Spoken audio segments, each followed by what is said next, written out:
Okay, so this is 16.7 part 2. We're still talking surface integrals.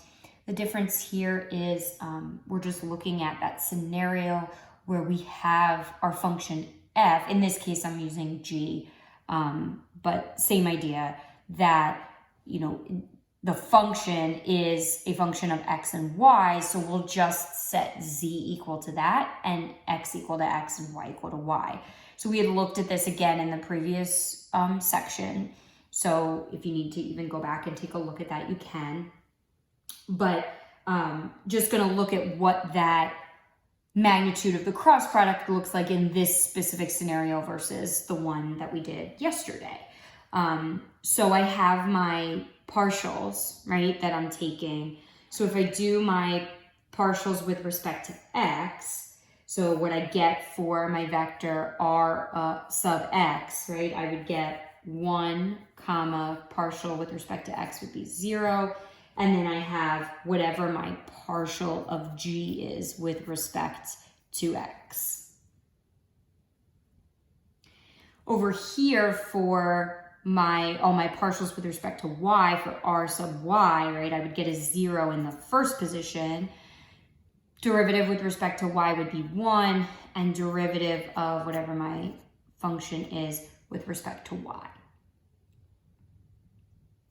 And this would be a good point to pause the video if you'd like, do your cross product, find your magnitude, and recall that the magnitude of that cross product will be, and I'm gonna replace, hopefully this isn't too much for you, the z and the g, they're really interchangeable, right? G is a function of x and y, and we're setting it equal to z. So it's just whatever that function is, the partial with respect to x and the partial with respect to y. So I'm going to use z's in my formula here. And so that's going to give us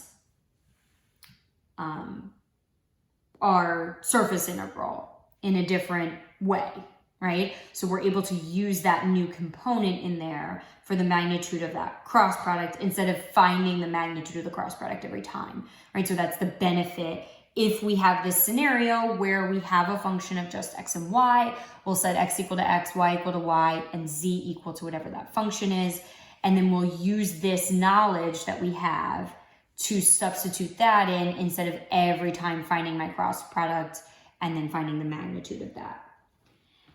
And just the book kind of does this just to kind of show you this can be done in any scenario. So just to show you, this is no different. It's just, well, what if you had a function of x and z? So you would have x, this is just like another option if the situation warranted this. If I had something where h, let's say, was a function of x and z, then I would have x equal to x, z equal to z, and y would be whatever this function of x and z was. And so then obviously I would just tailor it. So I would have all of this would really be the same. Obviously inside here would look a little different, right? It would say x comma h of x z comma z. But this part in here, right, that's really the only part that I want to specify the change, would obviously be 1 plus, and then I'd have the partial of y, right, with respect to x squared, and the partial of y with respect to z. So just kind of understanding those variables, x, y, and z, are very interchangeable depending on the scenario.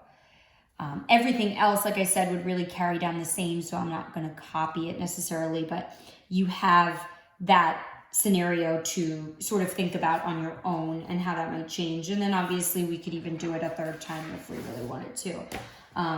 But I'd like to start working on some examples. I have 2 examples for you today, and since it's a continuation of yesterday, we're still in 16.7, so this is example 2. I want to evaluate the double integral, the surface integral y ds. S is going to be this surface. I have boundaries for x and y. So if I'm thinking back to my formula, right,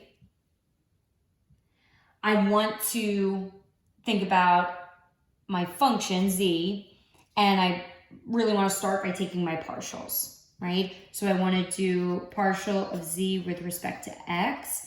So if I were to take the derivative with respect to x, I would just get 1. And I'm going to take my partial of z with respect to y. And if I took my derivative with respect to y, I would get 2y. So then I'm going to just go ahead and plug into my formula, right? If I want to find the surface integral of y ds, right? It's just what the problem gave me. I'm going to do a double integral over d, which is just going to include my bounds for x and y. So I have 0 to 1, 0 to 2, y, and then to replace ds, I'm going to plug in this. So I have the square root, 1 plus 1 squared, plus, and careful, 2y in parentheses squared.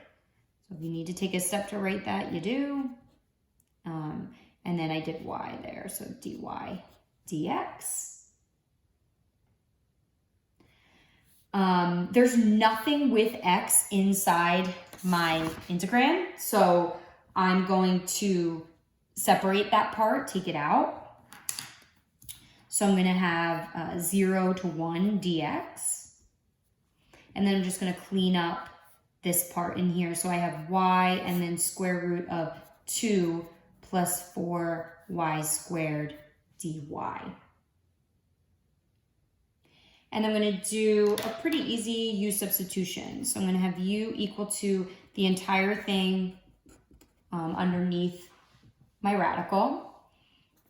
Du dy would just be, what, 8y, which means dy would be 1 over 8y du. So when I go to place that in, the y is going to cancel with that y, but I'd have a 1/8 out in front. And then I would have u to the 1/2. So this part over here, right, when I evaluate this, is just going to go away because I'm just going to get x, and then I'm going to plug in 1 and 0, so I'm just going to get 1. Nothing's going to happen there. So this part just sort of falls off. So I have, like I said, my 1/8, and then I'm integrating a u to the 1/2. So I'm going to kind of skip a couple steps here. I hope that's okay. U, which is this, right? I'm going to add to my exponent. So I'm going to add 1 to 1/2. I get 3/2 over my new 3/2, which means times 2/3. And so the 2 and the 8 there are going to reduce. And I'm evaluating that at 2 and 0. So then I'm going to have, and this is one of those ones where, again, you want to be pretty cautious because when you plug in 2, when you plug in 0, you're raising a sum to that 3/2. So just be careful. You don't get 0 when you plug in 0. I make that mistake constantly. So I'm sure a lot of you do as well, although you're smarter than I am. So I have 2 plus, so I'm plugging in 2 here. So I'm going to get 2 squared, which is 4 times 4, which is 16 to the 3/2. And then minus the 1/12. And then I'm going to get 2 plus 0, so 2 to the 3/2. So I'm going to have 18 and then to the 3/2. So it's going to be 18 root 18 minus, and this is going to be 2 to the 3/2. So it's going to be 2 root 2 all over 12. And then if I simplify my root 18, I'm going to get 54 root 2 minus 2 root 2 over 12, which is going to give me 52 root 2 over 12, which gives me 13 root 2 over 3. So again, if you want to pause that at any point, go back, rewatch, try it on your own before you actually see what the answer is. Might not be a bad idea. I have one more example for us for today. And it's got a lot of words there. So why don't you take some time, read that. I'll read it to you as well so we can kind of get a visual. I have a picture, although I'm not an artist, so I have the book ready so that we can take a look at what it looks like in case my picture is not doing it justice, which it's probably not. So I want to evaluate double integral over S of z ds, where S is the surface whose side, so I have different components here that are creating the sides of my surface. So S1 is given by the cylinder x squared plus y squared equals 1. The bottom of my surface, S2, is the disk.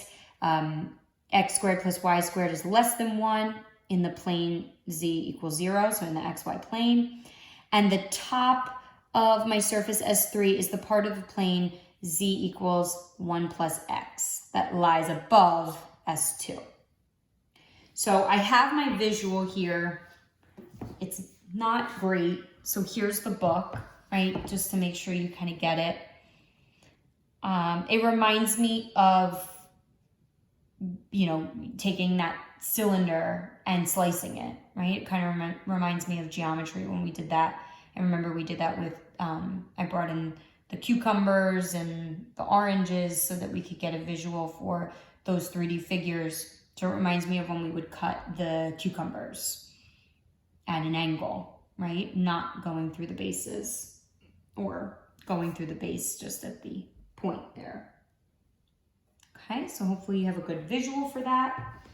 And then we can start to think about our components here and setting up our integral. Okay, so I have a couple of things. I had to think about how I'm going to define this, right? And what my boundaries all are, what my parameters are, like what are those variables that I'm going to be using, okay? So, I have the cylinder and the disc playing a huge part in this, and then I also obviously have my z equals 1 plus x. So I have my components here. X is cosine theta, y is sine theta, and z is just going to be z. So when I think about it in that sense, once I set up those parts and try to think about, hopefully you came to those conclusions on your own. If you didn't, maybe think about why those conclusions are what we want to use. But then obviously I realize my variables here are going to be theta and z. So I'm going to find r sub theta, r sub z. I'm going to cross those, and I'm going to find the magnitude of that cross product. And I just want to think about the boundaries of my variables as well, because I'm going to need that once we start plugging in to our integral. So I have theta is between 0 and 2 pi. So that one's kind of easy. We can get that one out of the way. Z is fairly easy, at least to start. Hopefully you see that z would be between 0 and 1 plus x. And you can see that visually, right? It starts in the xy plane, and then it can go up to that function there, 1 plus x, as its maximum. But I don't want to use an x because that's not one of the variables, one of the parameters that we're using. But x is just cosine theta. So I'm going to replace x with cosine theta. So then these will become the boundaries of my variables.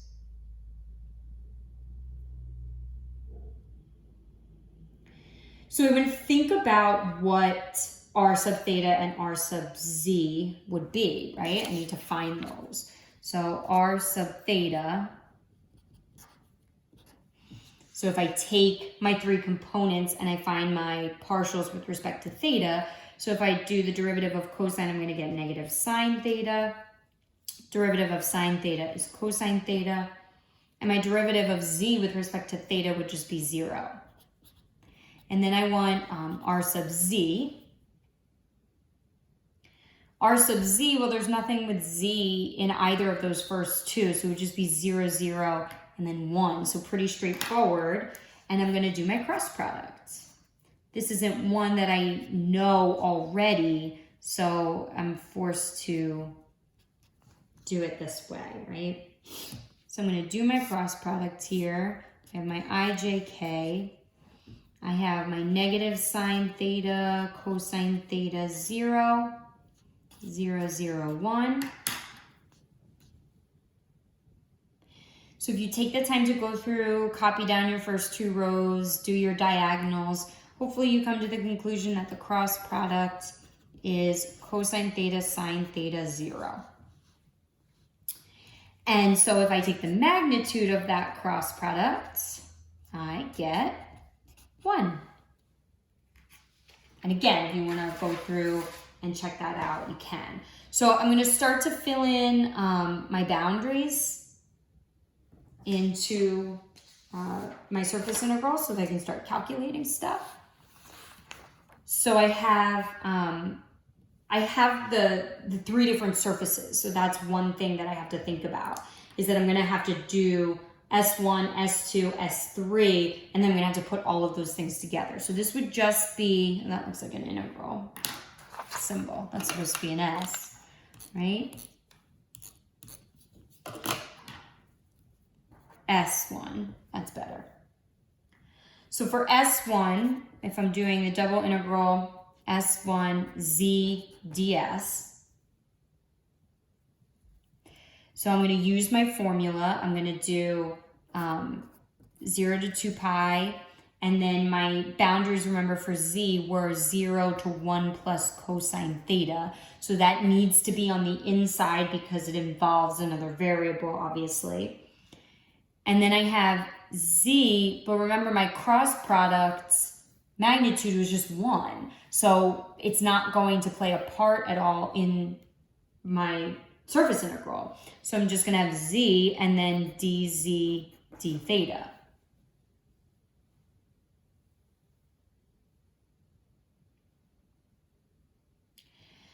So I'm going to go ahead and evaluate this double integral. It's pretty straightforward. So I'm going to have, again,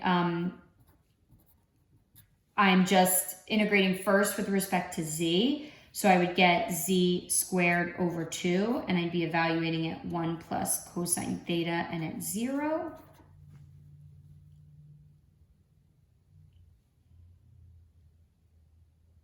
So then I'm plugging those in. So I'd have 0 to 2 pi.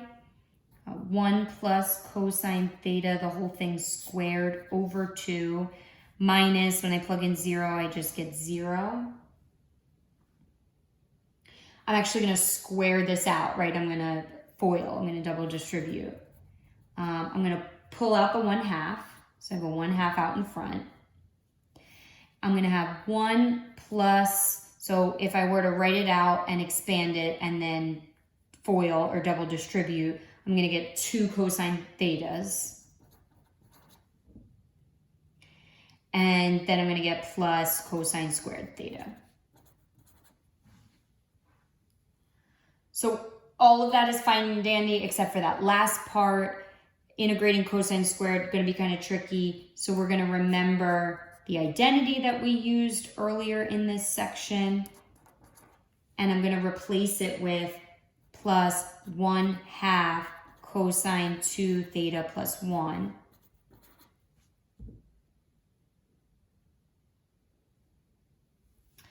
I have my 1/2 hanging out in front. I'm integrating here, so I'm going to get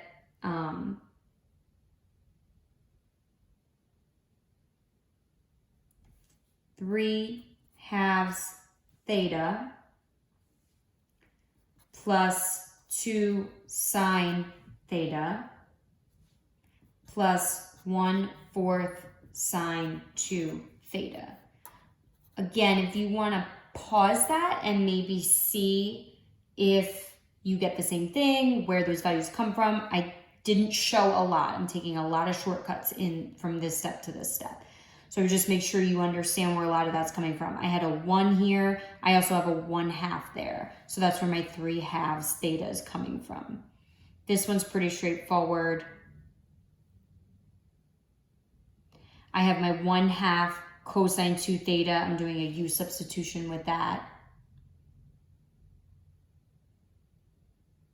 And then I'm evaluating at 2 pi and 0. So from this part, I will get 3 pi over 2. That's not my answer. That's just from S1. I know, you hate me. So now I'm going to do S2. S2 is a lot easier. So for S2, we're doing z ds, right? But what is S2? S2 is the disk that's in the xy plane where z equals 0. So z is just 0. So we're doing a double integral over S2 of 0 ds is just going to be 0. So S2 isn't a factor in any of this. And then I just need to do S3.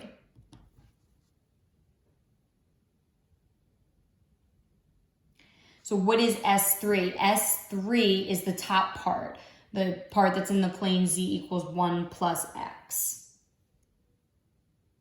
So in this particular section, I have a function of x and y, essentially. There's really just x in it. So the way that I'm going to approach S3, the way that I'm going to approach integrating over S3, right, z ds. So I'm going to do the double integral over d. I'll fill that in a minute. Z in this case is 1 plus x. And then I'm going to do my square root, 1 plus, right, I have, again, my g of xy, my z function is 1 plus x. So I have my partial with respect to x, which would be 1. And I have my partial with respect to y, which would be 0. So what I end up getting here, 1 plus x, and then this is just the square root of 2.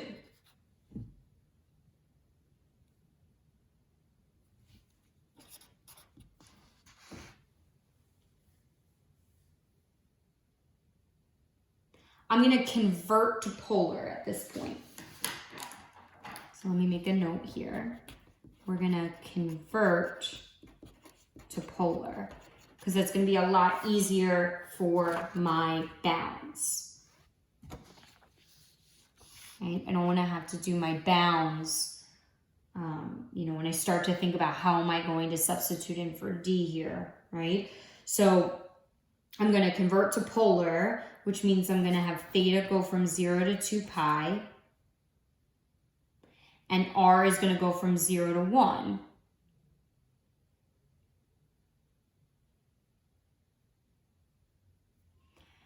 I have 1 plus x, which would just be r cosine theta. I have my root 2, but that's just a constant, so I'm actually going to pull that out in front. And then don't forget, because I'm converting to polar, I'm going to have r dr d theta. So I have root 2, 0 to 2 pi, 0 to 1, r plus r squared cosine theta, dr d theta. Just distributed my r.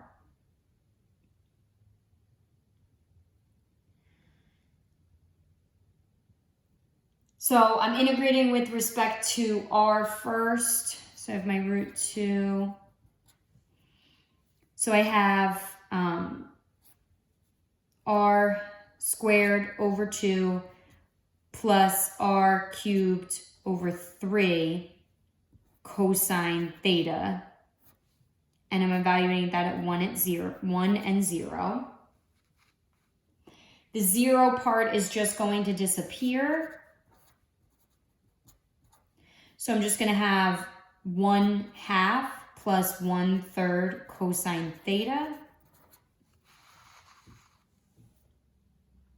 And now I'm integrating with respect to theta. I have my root 2 on the outside here.